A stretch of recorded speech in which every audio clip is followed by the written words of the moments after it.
Il y a deux façons de dompter le hasard. La première, c'est la manipulation. La seconde, ce sont les probabilités.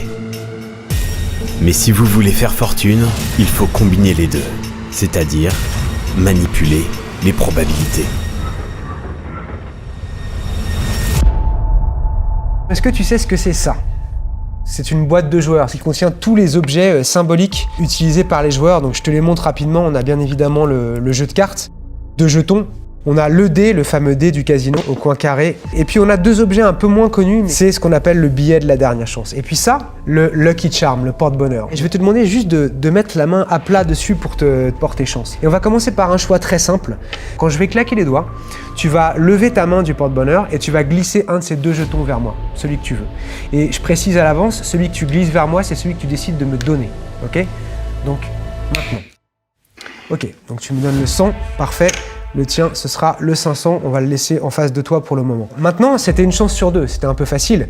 On va augmenter le nombre de possibilités, on va jouer avec 6 possibilités, 6 faces. Même chose que tout à l'heure, au moment où je vais claquer les doigts, tu vas simplement imaginer ce dé en train de rouler devant tes yeux et de s'arrêter sur une face. Une fois que tu auras cette face clairement dans ta tête, tu vas décoller ta main du porte-bonheur et changer le dé pour le mettre sur la face que tu as en tête. T'es prêt? Le 5, très bien.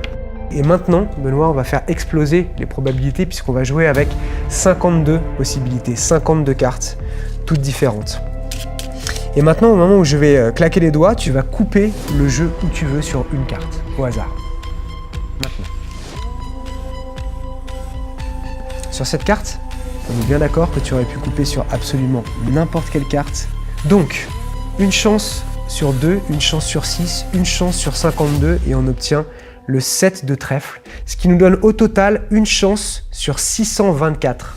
Maintenant, c'est le moment de voir si le porte-bonheur que tu as depuis le départ sous la main t'a vraiment porté chance. Si tu regardes, depuis le départ, tu avais la solution, tu avais le résultat de cette fameuse partie entre les mains, puisqu'à l'intérieur du porte-bonheur se trouve exactement la combinaison que tu viens de jouer sur la table, le 500, le 5 et le 7 de trèfle.